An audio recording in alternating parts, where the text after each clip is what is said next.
We begin with a developing story out of Syria. An Israeli airstrike has hit the consular section of the Iranian embassy in the capital, Damascus.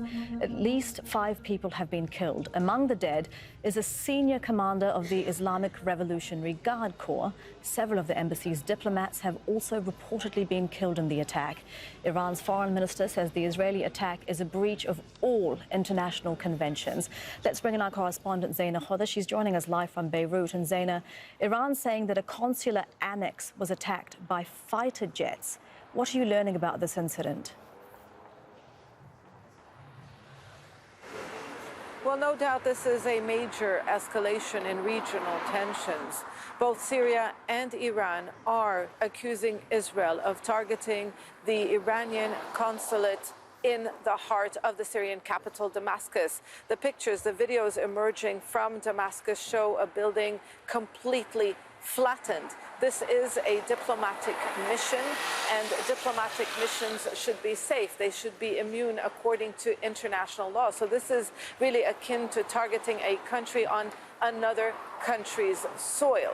Now, the Iranian ambassador to Syria says that he was in the adjacent building. He survived the attack.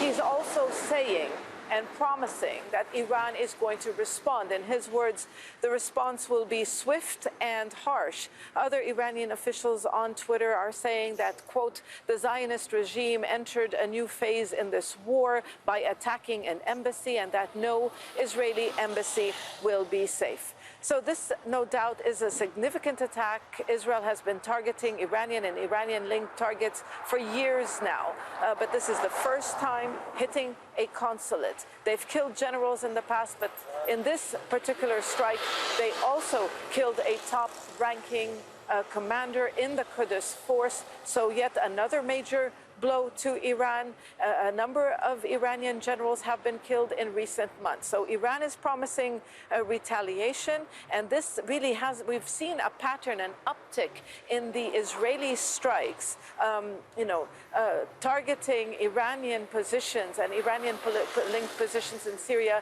in the past few months, ever since October, ever since the war on Gaza began, and ever since the Iranian-led so-called Axis of Resistance opened fronts against Israeli forces to help Palestinians in Gaza. Zeina, thank you very much for that. That's our correspondent, Zeina Khodr, with what we know so far, joining us live from Beirut. Let's bring in Hamdah Salhut. She's live in occupied East Jerusalem. Hamdah, the White House says they're looking into the reports of what's happened in Damascus. But has there been any comment from the Israelis about this attack? There's been no comment from the Israelis on this attack in Syria, as is per the typical Israeli policy of not commenting on their military activities in Syria. But it comes after Israel's defense minister just a couple of days ago, Yoav Gallant, speaking, saying that Israel is going to intensify its attacks on all enemies, whether it's in Lebanon, whether it's in Damascus, and however far they are.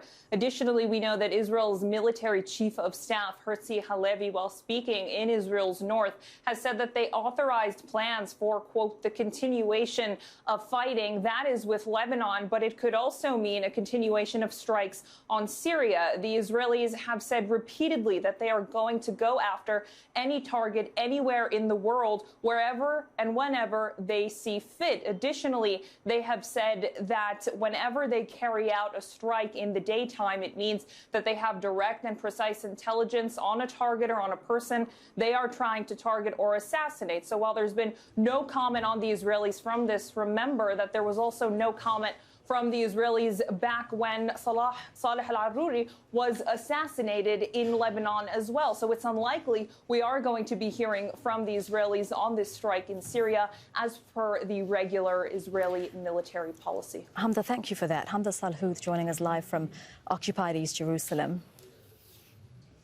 We're going to bring in our correspondent, Ali Hashim now. Ali, you have covered the region extensively.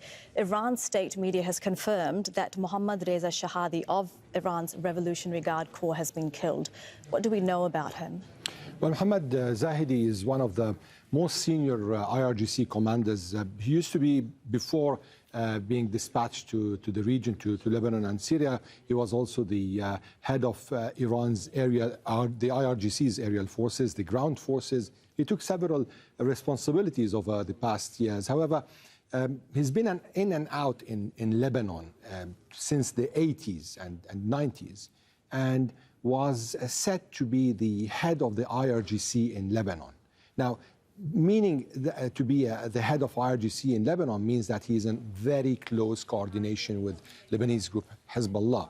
And in 2021, after Javad Ghaffari, who was Iran's IRGC commander in Syria, was dismissed, he was appointed as the head in Lebanon and Syria. So he's a very senior commander, and he has a lot of respect inside Iran, especially within the hierarchy of the leadership.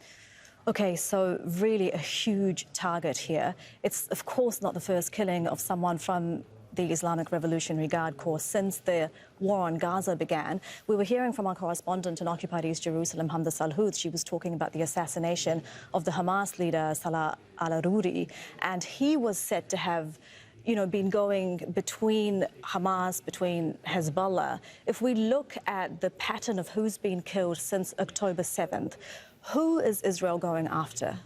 Well, in fact, there have been several assassinations over the past 6 months, starting with a couple of Iranian IRGC tech guys.